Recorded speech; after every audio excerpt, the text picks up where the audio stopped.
ओम शांति। सभी नीलोखेड़ी निवासी भाई बहनों का परम सौभाग्य है कि हम सबके बीच प्रजापिता ब्रह्मा कुमारी ईश्वरीय विश्वविद्यालय के मुख्यालय माउंट आबू से हमारे राजयोगिनी, तपस्विनी, बाल ब्रह्मचारिणी, इंटरनेशनल मोटिवेशनल स्पीकर आदरणीय उषा दीदी जी हम सबके बीच में पधारे हुए हैं। आज बहुत सुंदर विषय को लेकर एक सुंदर कार्यक्रम का आयोजन नीलोखेड़ी में होने जा रहा है। तो आज का सुंदर विषय है कर्मों की गुह्य गति और श्रेष्ठ कर्मों का आधार क्या है। इस विषय पर बहुत ही गुह्यतापूर्ण आदरणीय दीदी जी हम सब के मध्य अपने विचार रखने वाले हैं। और आज के इस कार्यक्रम के मुख्य अतिथि रहेंगे भ्राता धर्मपाल गोंदर जी, जो कि विधायक हैं और चेयरमैन हैं वन विभाग निगम हरियाणा के। और इस कार्यक्रम के मुख्य अतिथि श्रीमती सनमीत कौर आहूजा जी, जो कि चेयरपर्सन नगर पालिका नीलोखेड़ी हैं। और सामान्य अतिथि श्री पंकज शर्मा, विश्व हिंदू परिषद धर्म प्रसार विभाग हरियाणा के हैं। तो आज हम आह्वान करते हैं कि नीलोखेड़ी क्षेत्र के बहुत से भाई बहनें आज इस सुंदर कार्यक्रम में पधारें और आदरणीय दीदी जी की अमृत वाणी सुनकर के और श्रेष्ठ कर्मों का आधार क्या है, कैसे हम अपने जीवन में श्रेष्ठ कर्मों की पूंजी एकत्रित कर सकते हैं। भगवान ने हर एक को कर्म करने के लिए स्वतंत्र रखा है, पर कर्मों का फल भोगने के लिए हर आत्मा स्वतंत्र है। जैसा कर्म करती वैसा उसका फल पाती है। तो क्या आधार है कि हम ज़्यादा से ज़्यादा अपने जीवन में पुण्य कर्मों की पूंजी एकत्रित करें।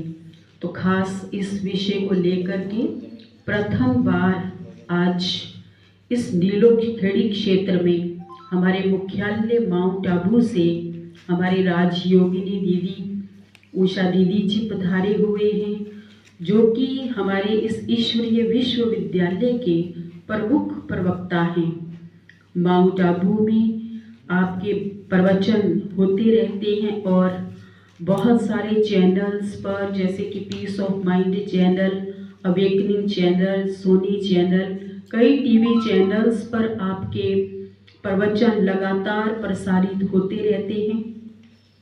सिर्फ देश के ही कोने कोने में नहीं, अपितु अनेक देशों के अंदर जाकर के आपने जनमानस को ये ज्ञान दे करके ईश्वरीय ज्ञान और राजयोग मेडिटेशन सिखा करके हजारों नहीं अपितु लाखों आत्माओं का कल्याण किया है। उनको जीवन जीने की सुंदर कला सिखाई है। राजयोग मेडिटेशन किस तरह से सहज रीति से कर्म करते हुए भी व्यक्ति अपना कर्म योगी जीवन जी सकता है, उसके विषय में बहुत गहनता पूर्वक आप अपने विचार सबको देते हैं।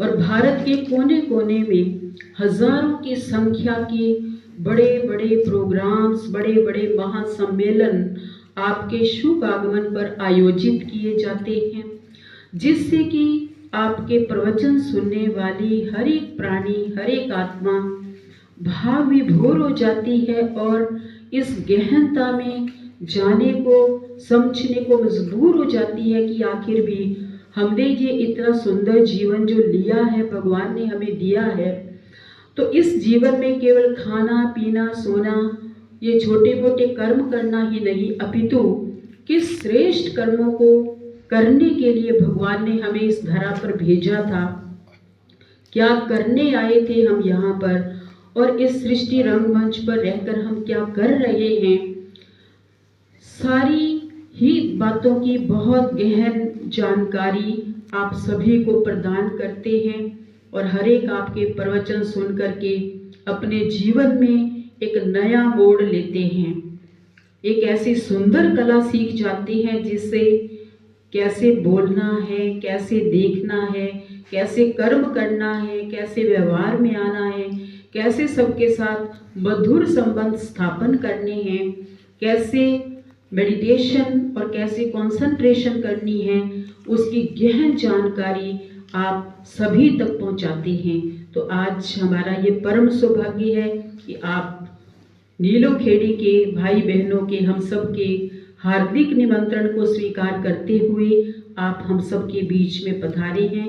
तो सबकी ओर से परमादरणीय राजयोगिनी उषा दीदी जी का बहुत बहुत बहुत दिल से अभिनंदन करते हुए, स्वागत करते हुए, सत्कार करते हुए आज सभी 3 बजे पंजाबी धर्मशाला में, पंजाबी भवन में सभी पहुंचकर लाभ उठाएंगे, प्रवचन सुनेंगे, दीदी जी की अमृतवाणी सुनेंगे। ओम शांति। मनुष्य जीवन ईश्वर का अनमोल उपहार है।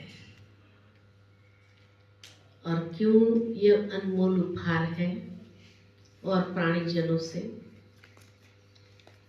क्योंकि एक मनुष्य के पास ही समझ है, या दूसरे शब्द में जिसको कहा जाए विवेक है, बुद्धि है और सोचने की क्षमता है। और वो सोच भी बहुत दूर तक की रख सकता है। दूसरे प्राणी इतना सोच सकते हैं कि भाई मुझे खाना खाना है, या मुझे यहाँ जाना है, वहाँ जाना है, बस इतना वर्तमान का ही सोच सकते हैं। परंतु मनुष्य एक ऐसी समझ रखता है कि जो भविष्य का भी सोच सकता है,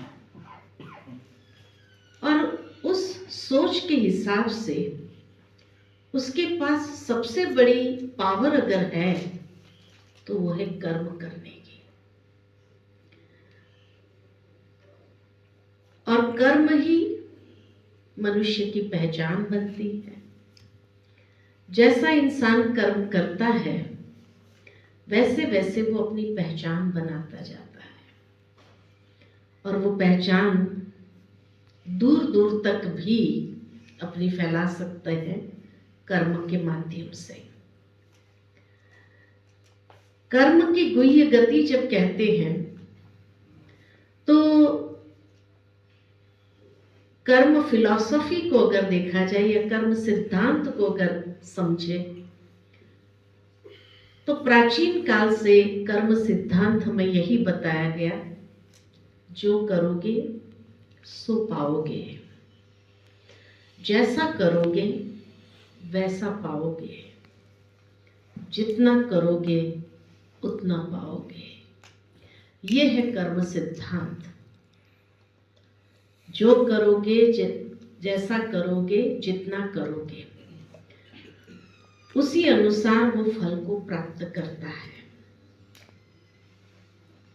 श्रीमद् भगवत गीता में भगवान ने बहुत सुंदर कर्म फिलॉसफी समझाई है, या अर्जुन को कर्म योग सिखाया है, और बार बार उसको कर्म योगी बनने की प्रेरणा दी। भगवान ने कभी भी अर्जुन को ये सलाह नहीं दिया कि हे अर्जुन, तू अपना गृहस्थ छोड़ दे, अपने परिवार को छोड़ दे, जंगल में चला जा, सन्यासी बन जा, तो ही तू अपने जीवन का उद्धार कर पाएगा। नहीं, उसको बार बार कर्म योगी बनने की प्रेरणा दी। और आज का मनुष्य भी हमेशा अपनी पहचान यही बताते हैं, हम तो कर्म योगी हैं। भगवान ने हमें जिम्मेवारी दी है, भगवान ने हमें एक कर्तव्य दिया है, और इसीलिए हम कर्म योगी हैं। एक तरफ तो कर्म करना है, दूसरी तरफ योग। योग माना क्या? तो योग माना बैलेंस, संतुलन। जीवन के अंदर कर्म करते हुए संतुलन बहुत आवश्यक है। संतुलन किस में रखना है? तो जब कहते कर्म और योग के बीच का संतुलन, या दूसरे शब्द में कहें तो आज की एक भौतिक दुनिया में हम जीते हैं, तो भौतिक दुनिया में रहते हुए आध्यात्मिकता का संतुलन, भौतिकता और आध्यात्मिकता। कर्म योगी बनना है तो दोनों चाहिए जीवन में।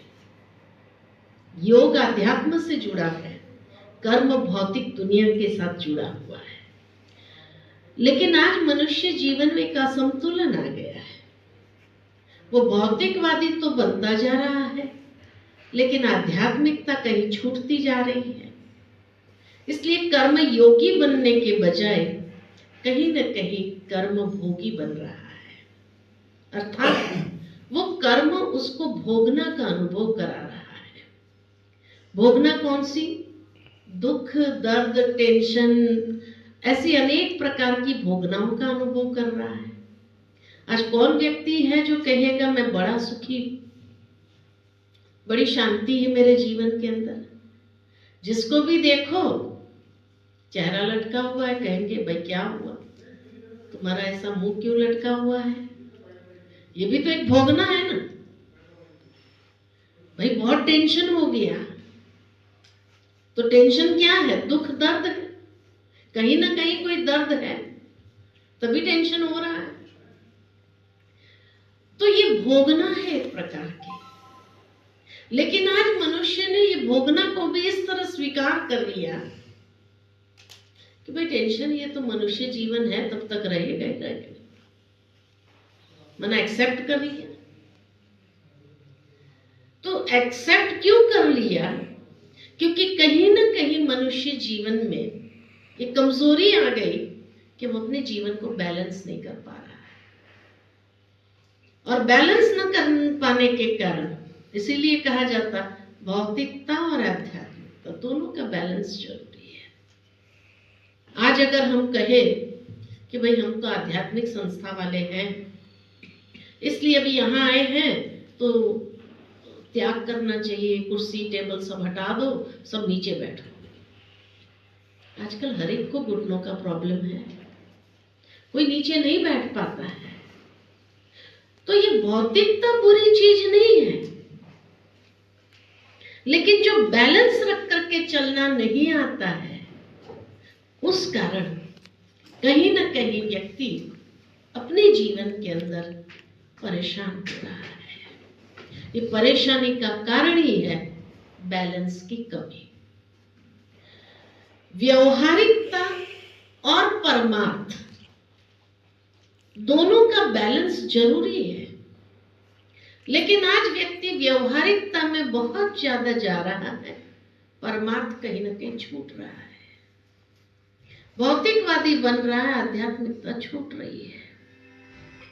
इसलिए नेचुरल है, परेशानी तो होगी। और उस कारण से जब बैलेंस ही नहीं रहा, लुढ़केगा कोई चीज, बैलेंस में नहीं होगी तो लुढ़कती है? और इसीलिए जहां लुढ़कता है तो किसी न किसी एक तरफ चला जाता है। कभी देखो तो गुस्सा बहुत आ रहा है, कभी देखो तो टेंशन बहुत हो रहा है, कभी देखो तो चिड़चिड़ापन बहुत आ रहा है, कभी देखो मतलब कोई ना कोई तरफ वो लुढ़क रहा है। तब परेशान हो जाता है, और वो सारी चीजों का असर उसके जीवन पर आ रहा है। जो पारिवारिक जीवन है उसके ऊपर आएगा।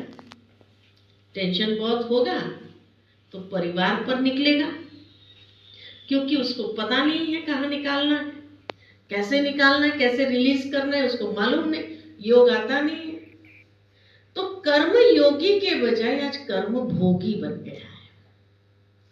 और उसका कारण यह है कि कर्म की गुह्य गति को समझा ही नहीं है। तो जब व्यक्ति कर्म की गुह्य गति को समझने लगता है, कितने प्रकार के कर्म है और कैसे मुझे वो कर्म करना है और बैलेंस के साथ कैसे चलना है, तो फिर से वो अपने बैलेंस को ठीक कर लेता है। छोड़ना कुछ भी नहीं है। आध्यात्मिकता हमें ये नहीं सिखाती भौतिकता को छोड़ दो, ये बुरी चीज है। नहीं, भौतिकता ये साधन है, हमारी सुख सुविधा के लिए बने हुए हैं, बनाए भी इंसान ने ही है समय के हिसाब से। तो ये भौतिकता बुरी चीज नहीं है, लेकिन आध्यात्मिकता को छोड़ देना ये बुरा है। खुश किया तो पत्नी नाराज हो जाती है, पत्नी को खुश किया तो बच्चे नाराज हो जाते। आखिर किस किस को खुश करेंगे, है ना? उससे तो भगवान को खुश करो, उसकी जिम्मेवारी है, वो सबको खुश कर देगा। ट्राई करके देखो क्या जाता है कि नहीं? हम तो अनुभव से कह रहे हैं आपको, हमने तो प्रयोग करके देख लिया, क्योंकि योग का दूसरा नाम है प्रयोग। योग माना ही हर घड़ी प्रयोग करना, प्रैक्टिकल लाइफ में हर कर्म में प्रयोग करते चलो। और उसी को ही भगवान ने गीता में अर्जुन को कहा कि हे अर्जुन, तू अगर समत्व भाव के साथ चलेगा सबके साथ, तो तुम्हारे कर्म में कुशलता आ जाएगी। कर्म में योग को करो शामिल। योग माना एकाग्रता। मेडिटेशन जब करते हैं, योग करते हैं, माना एकाग्रता। पहला मतलब बताया बैलेंस, दूसरा मतलब है एकाग्रता। जब अपना फोकस ठीक है, हर कर्म करते समय अच्छे फोकस के साथ कर्म करो, क्लियर फोकस हो, कंफ्यूजन वाला न हो। कंफ्यूजन के बादल नहीं होने चाहिए, ये करो, ऐसा करो, ऐसा, तो कहीं नहीं पहुंच पाता है इंसान। इसलिए जितनी क्लैरिटी है, तो क्लैरिटी होने से, फोकस क्लियर होने से, एकाग्रता रहने से कर्म में कुशलता आती है। बच्चों को भी टोकते रहेंगे, ये करो, ये नहीं करो, वो नहीं, तो क्या सोचता है? करना ही नहीं है। ठीक है ना? भावार्थ यही है कि आप अगर अपना फोकस ठीक रखते हैं हर कर्म करते समय, तो उस कर्म में कुशलता समाई जाती है। उस कर्म में कोई त्रुटि नहीं हो सकती है। जो कोई आपको ये कहे कि ये क्यों किया, ऑन द कॉन्ट्ररी अप्रिशिएट करेंगे, बहुत अच्छा किया। क्या करूं मैं? लड़ूं तो भी गलत है, नहीं लड़ूं तो भी गलत है, मैं क्या करूं? वही स्थिति हमारी हो गई है। लड़े तो बुरा बनो, नहीं लड़ो तो भी बुरा बनो। लाइफ कैसी हो गई है? इसलिए भगवान ने उसको कर्म योग सिखाया। आवश्यकता हमें है इस समय कर्म योगी बनने की, क्योंकि हमारी जीवन शायद अर्जुन से भी ज्यादा बदतर हो गई है। इसीलिए हमें जरूरी है कि हम कर्म योगी बनकर के चले। कर्म में क्लैरिटी, कर्म करने के लिए फोकस हमारा क्लियर हो, एकाग्रता हो, जीवन के अंदर ध्यान रखा जाए। और तीसरी बात, योग माना इंद्रियों पर कंट्रोल, है ना? आज बहुत सुंदर दूसरे अध्याय में भगवान ने अर्जुन को कहा कि योग माना क्या? योग माना स्वयं को सुसंस्कृत करने का विज्ञान। It is the science of self disciplining. क्योंकि आज मनुष्य का सेल्फ डिसिप्लिन नहीं है, चाहता नहीं है, हो जाता है, क्योंकि समझ में नहीं आता अभी क्या करें। दिमाग चल ही नहीं रहा है, नेगेटिव थॉट्स इतने हो गए हैं, मैं ही ऐसा हूं, मैं ही ऐसा हूं, मैं ही ऐसा हूं, मैं ही ऐसा हूं, तो डिप्रेशन का शिकार तो बनना ही है, क्योंकि कर्म में कुशलता नहीं है। खुद अपने कर्म से खुश नहीं है, अपने आप को ब्लेम करता रहता है हर बात में। इसीलिए आज आवश्यकता है कर्म की गुह्य गति जानने की। और फिर अच्छे कर्म का आधार क्या है? तो अच्छे कर्म का आधार सबसे पहले है ज्ञान। आज मनुष्य जो कर्म कर रहा है ना, अज्ञानतावश कर रहा है। कौन सी अज्ञानता है? मनुष्य जीवन में सबसे बड़ी अज्ञानता अगर है तो वह है अहंकार। Ego is the greatest ignorance. और जहां ईगो उसका क्लैश होता रहता है तो वहां कर्म क्या हो जाता है? अच्छे कर्म तो होगा ही नहीं। इसीलिए ज्ञान जरूरी है श्रेष्ठ कर्म करने के लिए। एक समझ, या जिसको गीता के अंदर कहा स्थित प्रज्ञ, with a balance state of mind. प्रज्ञ माना बुद्धि, बुद्धि को बैलेंस करके उसमें आध्यात्मिक प्रज्ञा को जागृत करना, स्पिरिचुअल विजडम को जागृत करना। और जितना वो स्पिरिचुअल विजडम के साथ कर्म का आचरण करता है उतना उसके कर्म में कुशलता सहज समा जाती है। सही हो गया है। वाणी पर संयम नहीं है, और जहां संयम नहीं है, सम्मान नहीं है किसी के प्रति, इंसान को इंसान की रीति से जब देखता नहीं है, इसलिए गीता में भगवान अर्जुन को कहा तुम हर एक को आत्म रूप में देखो। ये भी आत्मा है, ये भी ईश्वर की संतान है। तो अपने आप सबके प्रति सम्मान। क्या कहेगा? मेरे पास टाइम नहीं है, आप ही ले लो, कहेगा कि नहीं कहेगा? एक बच्चे को भी आज रिस्पेक्ट चाहिए कि श्रेष्ठ कर्म करने के लिए जीवन के अंदर लक्ष्य पक्का हो, उद्देश्य, what is the purpose of your life, ये क्लियर हो। क्योंकि हर इंसान को ईश्वर ने कुछ न कुछ वैल्यूज गिफ्ट के रूप में दिए हैं और उसी वैल्यूज के साथ इस संसार में भेजा है। हर एक के अंदर अलग अलग होगा, लेकिन that is determining your purpose of life, कि आपको जीवन का उद्देश्य किस तरह से ले जाना है, दिशा कौन सी देनी है अपने कर्म को, अपने जीवन को। जब तक आपको पर्पस मालूम नहीं है तब तक व्यक्ति भटकता रहता है, दिमाग से भी भटकता है, प्रैक्टिकली जीवन में भी भटकता है। का जो दौर है इसमें हर व्यक्ति धार्मिक भाव के रहते हुए ऐसी सोसाइटी में, ऐसी संगत में चल रहा है, और कहीं ना कहीं वो अपने अंदर कुछ सुधार भी लाने की कोशिश करता है, चाहे वो आध्यात्मिकता की बात करें, चाहे वो मतलब परमार्थ की बात करें, चाहे किसी से। लेकिन वो वहाँ पर क्यों नहीं अपना वो कंसंट्रेट कर पा रहा, क्यों नहीं उसका रास्ता प्रशस्त हो पा, इसके लिए कौन जिम्मेवार है? उसके लिए खुद ही जिम्मेवार है। क्योंकि आज व्यक्ति अपने जीवन में जो कुछ करता है ना, कर्म सिद्धांत ये कहता है you are responsible for whatever is happening in your life. आपके जीवन में जो भी घटित हो रहा है उसके लिए और कोई जिम्मेवार नहीं है, हम खुद ही जिम्मेवार। या पास्ट में ऐसे कर्म किए जिस कारण प्रेजेंट ऐसा है, और प्रेजेंट में भी अगर ऐसा कर्म करेंगे तो फ्यूचर क्या होगा? तो nothing is like coincidence in our life. We are responsible for whatever is happen. जो कुछ घटित हो रहा है उसके लिए कहीं ना कहीं कोई ना कोई स्वरूप से मैं खुद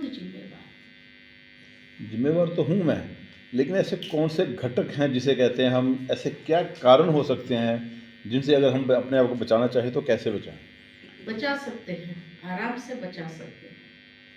हाँ, मैं अपना ही एक उदाहरण देती हूँ आपको कि आप लोगों को मालूम है दुनिया में भी क्या होता है कि जब किसी के पास कोई बहुत प्रॉब्लम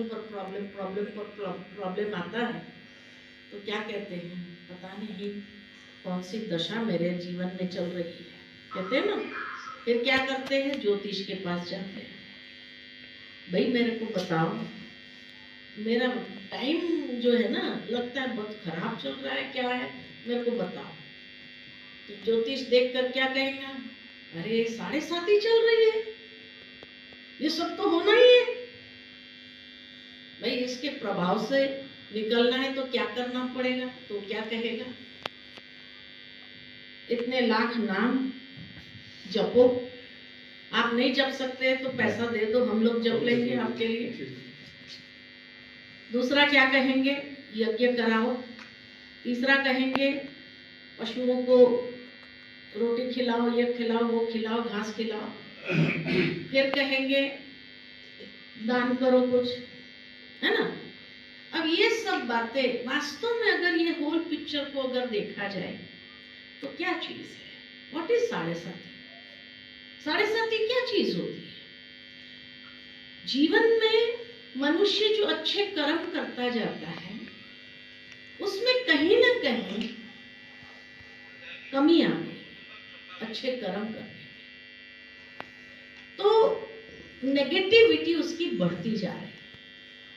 ये तो मानते हैं आप साइंस, ये कहता है हर इंसान के चारों ओर एक ऑरा होता है, या पॉजिटिव एनर्जी का ऑरा होता है या नेगेटिव एनर्जी का ऑरा होता है।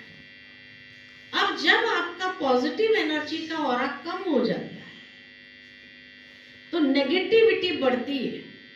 तो नेगेटिविटी क्या करती है, नेगेटिविटी को अट्रैक्ट करती है। तो ये घटक है तो वो अट्रैक्ट करती है। जितनी आपके अंदर पॉजिटिविटी है, पॉजिटिविटी वो चुंबक है जो पॉजिटिविटी को अट्रैक्ट करती है। कभी कभी आप जीवन में अनुभव करते हो, एक के बाद एक अच्छी खुशखबरी मिलती जाती है, बच्चा पास हो गया, खुद का भी प्रमोशन हो गया, ये हो गया, वो क्या कहते हैं, लगता है भगवान की मेहरबानी हो गई है हमारे ऊपर, विशेष कृपा है, कहते हैं ना। नहीं, जो आपका ऑरा है, अगर पॉजिटिव ऑरा ज्यादा है तो आप पॉजिटिविटी को अट्रैक्ट करते हो, ये लॉ ऑफ अट्रैक्शन है। जितनी आपके अंदर नेगेटिविटी बढ़ेगी तो वो नेगेटिविटी को अट्रैक्ट करेगी, है ना। आप अच्छा कर्म करो, भाई गाय को घास खिलाओ, अच्छा कर्म है। 1.25 लाख नाम जब जपेंगे उस समय आपके मन में बुरा ख्याल तो नहीं आएगा, राइट। दिस इज साइंस, ये साइंस है।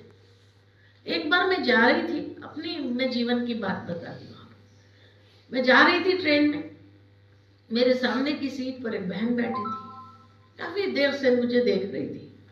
मुझे फिर कहने लगी, बहन जी आप टीवी पर आती हो? मैंने कहा आती है। तो कहा कि फिर मेरे से बात करने लगे, प्रश्न पूछने लगे। फिर उसने अपना परिचय दिया कि मैं एक ज्योतिष हूँ। मैंने कहा बहुत अच्छी बात है।